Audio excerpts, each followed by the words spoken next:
Bonjour et bienvenue sur Kansei. Fidèle auditeur, j'imagine que cette rotonde vous rappelle quelque chose. Effectivement, nous avions fait un reportage sur cette nouvelle agence en plein cœur de Toulouse, réalisée par l'architecte du patrimoine Axel Letellier.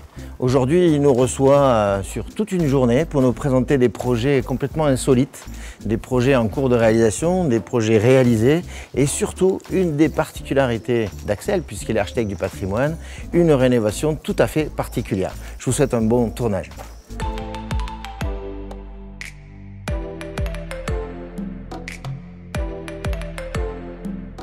Désolé, messieurs, dames. Bonjour Axel. Bonjour Stéphane, tu vas bien? Merci, bonjour. Bonjour. Bonjour. Vous êtes en plein travail? Un petit débrief. Petit débrief. Donc, nous avons déjà visité cette agence complètement insolite. Et c'est là que se passent tous les projets, les réflexions. C'est là que tu inities avec tes collaborateurs, j'imagine, les pré-projets, c'est ça? C'est un espace de détente en fait à la base, mais c'est vrai qu'on s'est rendu compte que c'était quelque chose de très agréable, parce que c'est à proximité immédiate de l'open space où travaillent tous les architectes. Et ça permet de travailler tranquillement entre justement espace bureau et espace terrasse. Et ça permet de faire venir chaque collaborateur, que ça dure 5 minutes ou une demi-heure. C'est à proximité immédiate de leur part. Et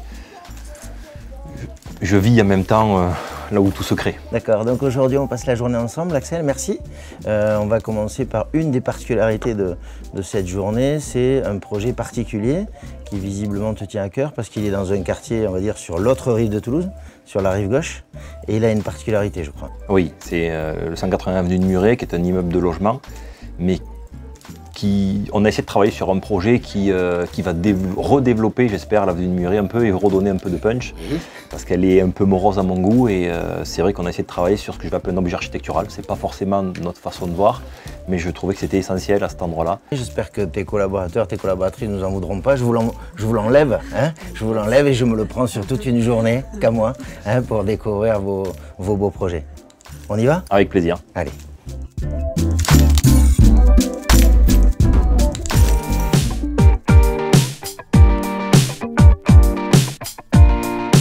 Qui a dit que sur la rive gauche il se passait rien? Là, on est bien de l'autre côté de la Garonne, là, ouais, c'est ça? On est totalement de l'autre côté de la Garonne. Et c'est vrai que sur ce projet de l'avenue de Muret, ce qui était très intéressant à réaliser, on était sur une parcelle où il n'y avait rien. Et un projet est toujours unique, c'est ce qu'on défend à l'agence. Et donc on a réfléchi avec la mairie à comment arriver à créer quelque chose qui puisse peut-être aussi redynamiser cette avenue de Muret qui est un peu morose de temps en temps. Et c'est ce qui nous a amené à créer deux objets architecturaux, à savoir un bâtiment en béton blanc polissé et un autre béton gris pour son petit binôme, parce qu'on a la grande sœur et le petit frère, pour un projet qui se développe sur 70 mètres sur l'avenue de Muret. Donc là, qu'est-ce qui te prend? C'est quoi le délire de ce béton un peu, on dit pas tordu, qu'est-ce qu'on dit, incliné, qu'est-ce qu'on dit, déformé? Une pierre brute taillée. Oh, voilà, une pierre brute taillée, que c'est beau. À l'agence, on n'a jamais fait un seul et même projet. Il y a toujours une écriture différente, c'est-à-dire que chaque projet a une histoire, a un environnement, a une particularité.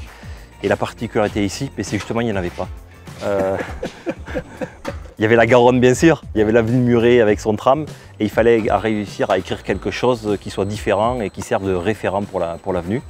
Et c'est ce qui nous a amené à faire cette déraison architecturale, à savoir vraiment des pierres brutes, comme bien taillées et facettées pour arriver à marquer les esprits et à marquer, on va dire, la partie centrale justement de cette avenue. Et là, est-ce qu'on a des contraintes en fait de hauteur? Là, il y a une contrainte de hauteur. On est sur quelle contrainte dans ce genre d'architecture? On a toujours des gabarits qui sont très contraignants sur la ville, bien entendu. Et on ne pouvait pas se permettre de ne pas optimiser et puis faire en sorte d'utiliser les combles. Et donc il y a eu de grosses discussions justement avec les différents services de l'urbanisme pour arriver à faire en sorte de dire créons des terrasses sur le toit, des appartements exceptionnels. Ça permet de donner à vivre des éléments très intéressants. Et c'est là où le fait d'être architecte du patrimoine m'est très utile. C'est-à-dire qu'ici par exemple on a réinterprété ce que j'appelle les combles à la mansarde, qui sont des combles qui ont été inventés sous Louis XIV. Et ça nous a permis de développer des volumes qui sont conséquents, habitable et pour autant conforme aux règles d'urbanisme. Prochaine émotion, c'est laquelle? On va où? Qu'est-ce que tu nous proposes? On se déplace place du Capitole, à 20 mètres, Notre-Dame de la Compassion, avec l'extension d'une EHPAD, où là pour le coup on a construit sur un site qui est protégé, inscrit monument historique, et on a réussi pour autant à construire une extension qui est toute en cuivre, c'est magnifique.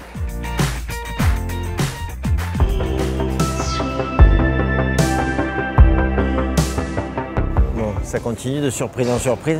Donc là, on est la place du Cap derrière nous. puisque tu es un peu spécialisé centre-ville, si j'ai bien compris. Ah ben exactement. Le quartier se rénove quand même, il y a une vraie mutation en ce moment. Ah ben c'est vrai qu'on travaille beaucoup en centre-ville et ce qui est assez intéressant, c'est que j'ai la chance par exemple de travailler à Ronde-Bousquette. On a étudié tout le grand quartier Saint-Cernin pour voir comment il pouvait évoluer dans le temps. Et ici, c'est exactement un bon exemple. On va aller voir Notre-Dame de la Compassion, qui est une congrégation religieuse qui s'occupe à la fois des étudiants et à la fois des personnes âgées. Et c'est vrai qu'on a réussi à réaliser un projet qui est totalement improbable en cœur de ville.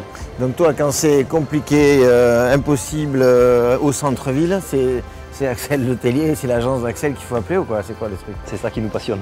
Petit sourire en dit long sur ce qu'on va voir.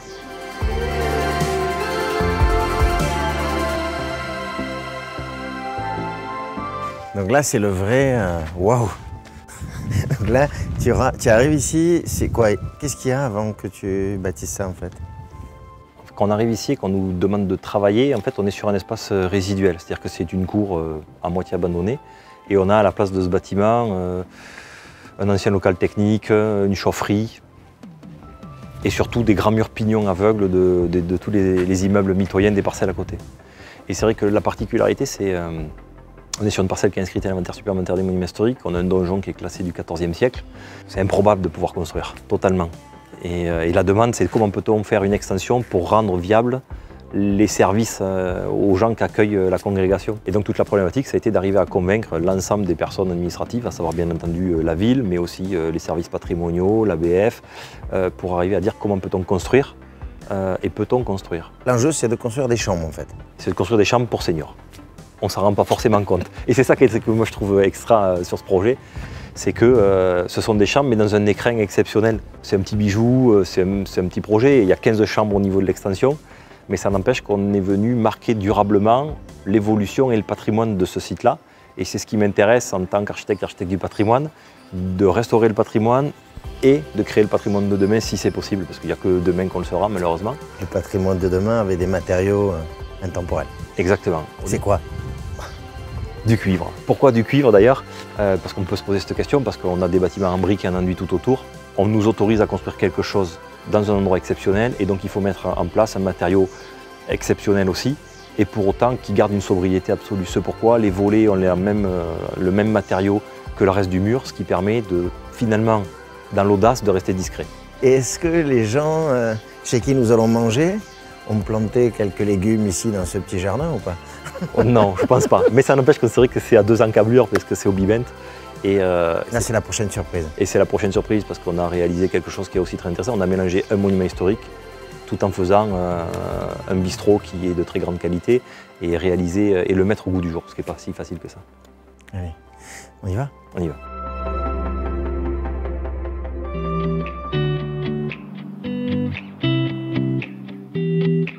Donc bienvenue chez Bibent. Comment ça s'appelle ici? C'est quoi?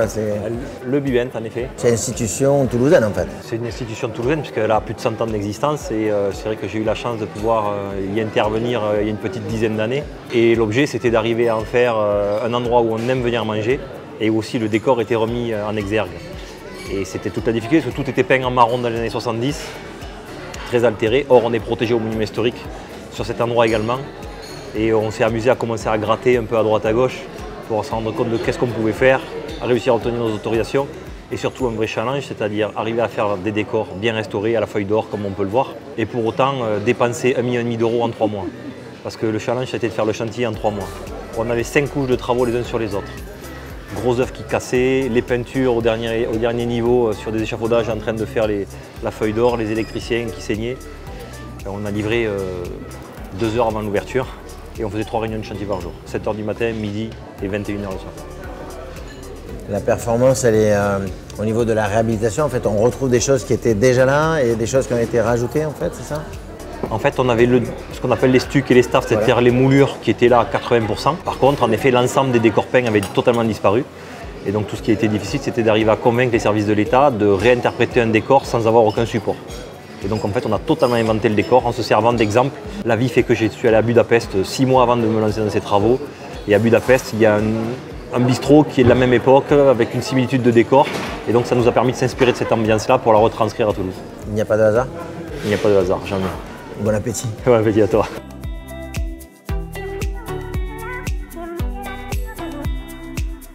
comment on en arrive à un jour acheter un château? C'est un délire de gamin, c'est un délire d'adulte, c'est un délire de copain, c'est familial? D'où ça vient? Ça vient de nulle part, ça t'habite en fait. En tout cas pour mon histoire, mes livres de chevet c'était les forteresses en France, dictionnaire des châteaux forts. Et j'étais capable quand j'étais gamin de dessiner un château si tu me donnais son nom et si tu me montrais une photo de donner son nom. J'ai découvert Penne, j'avais 10 ans et j'en suis tombé amoureux et je me suis dit qu'un jour ça m'appartiendrait. Donc on va partager ensemble cette découverte-là. Merci de me servir de guide private. Avec plaisir. On y va, bon café.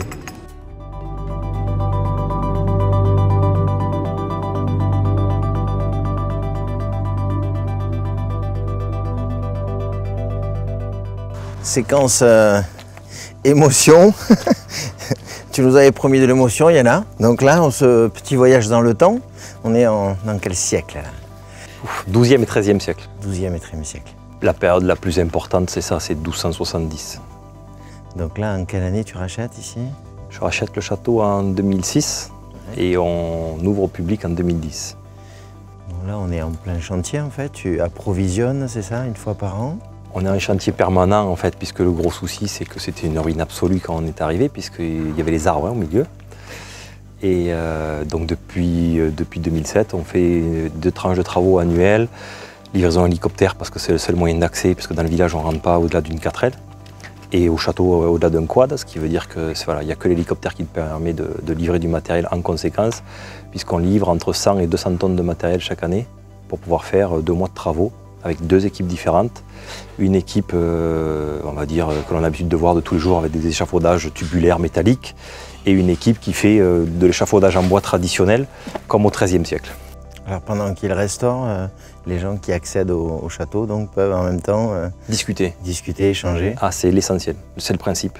C'est-à-dire que les compagnons, surtout ceux qui travaillent sur les échafaudages en bois, sont là pour bien sûr faire des tranches de travaux, mais surtout pour pouvoir expliquer qu'est-ce qu'ils restaurent, comment ils restaurent, quelles étaient les méthodes de l'époque, et c'est faire passer en fait une passion de pourquoi il faut s'occuper de ces monuments. Et du coup, on a du mal à... Autant un chantier que tu fais habituellement, il y a un délai, il y a une deadline, autant là, c'est parti pour des siècles et des siècles, ou c'est quoi l'enjeu quoi? Bon, il n'y a pas d'enjeu, l'idée c'était de pouvoir rendre compréhensible ce site et de le sauver. Aujourd'hui, il est sauvé, en 10 ans de travaux. On va passer à l'étape 2 qui est sa mise en valeur. On est en train de travailler dessus pour dire que d'ici 2022-2023, les travaux de mise en valeur soient faits, comme par exemple essayer de positionner un toit sur ce logis, qui nous donnera un espace muséographique. Donc rendez-vous dans 3 ou 4 ans, je t'assure, tu verras. Et une fois qu'on aura fait ça, on a réussi à regrouper toutes les parcelles qui étaient autour du château, qui permettront aussi de faire un espace naturel d'accompagnement vis-à-vis du château. Ça permettra de faire une belle ruine à l'anglaise ou à la normande, et on aura réussi notre pari. En tout cas, ce lieu dégage une émotion particulière, unique sur Conseil. Donc ce que je te propose, c'est qu'on prenne un petit peu de recul et on puisse finaliser cette journée formidable avec un peu de vision globale, si tu veux bien. Le point de vue est époustouflant. Ouais. Oui. Bon, j'ai rien, je sais rien, donc j'ai envie de tout découvrir encore. On continue comme ça. Ça marche, je t'y accompagne.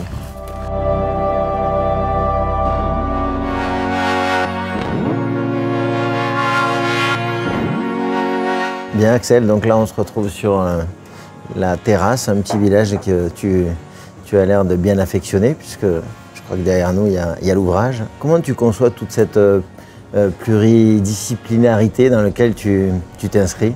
Je pense qu'il faut tout embrasser en architecture, et donc c'est le meilleur des exemples. C'est-à-dire que Penne est un endroit où on se ressource énormément parce que c'est très paisible, qui est à l'opposé de ce que l'on peut construire dans les bâtiments neufs où on coule énormément de béton, par exemple sur Toulouse. Et pour autant, c'est les deux qui m'excitent, c'est-à-dire c'est de faire le grand écart entre restaurer un monument du XIIIe siècle qui est posé sur son piton rocheux à la limite de l'équilibre, et de couler des fondations avec des pieux sécants, comme on a pu commencer ce matin avenue de Muret. Et toi, tu te retrouves là-dedans, c'est-à-dire qu'un jour, chaque fois est un jour nouveau. C'est quoi l'après, quoi? C'est quoi? Qu'est-ce qui est possible comme autre projet? C'est aller sur Mars? C'est quoi? Qu'est-ce que tu espères aujourd'hui? Au-delà de beaucoup construire comme on peut le faire, c'est s'appliquer à pérenniser un ouvrage sur lequel on travaille et de se dire que peut-être que ce que l'on dessine aujourd'hui sera encore là dans 500 ou 600 ans. Pourquoi? Parce que comme ça deviendra quelque chose de particulier et de remarquable, comme peut l'être le château, c'est qu'on aura réussi notre coup, même si on ne sera pas là pour le voir. On a eu l'occasion de rencontrer Sophie, ton épouse. Les enfants, on ne les a pas vus, mais ils existent. Est-ce que tu peux nous parler de cet équilibre aussi, qui, j'imagine, joue un rôle essentiel? Un rôle essentiel, c'est simple. Dans la journée, il y a 24 heures, 3 x 8, 8 heures de travail, 8 heures de travail, et après 8 heures pour faire le reste. Les enfants sont un équilibre essentiel et on prend des pauses très importantes pour leur expliquer, leur transmettre. Mais finalement, de beaucoup travailler leur donne le goût de l'effort. Et c'est quelque chose qui donne des résultats satisfaisants, c'est-à-dire qu'eux aussi sont passionnés par des choses diverses et variées, pas forcément les mêmes que les miennes, mais pour autant je les pousse à être très exigeants dans leur passion. On a l'impression que tu es toujours dans le plaisir, donc merci de nous avoir donné ce plaisir toute la journée. Merci à vous. À bientôt, j'espère, sur la suite. Avec plaisir. Salut. Bien, j'espère que vous avez pu apprécier cette journée passée avec Axel. Bientôt, nous vous retrouvons dans d'autres reportages toujours aussi passionnants et j'espère qu'ils vous permettront de découvrir de l'architecture, de l'urbanisme et des entrepreneurs, des entreprises et des artisans qui se mettent en quatre pour réussir les projets. À très bientôt.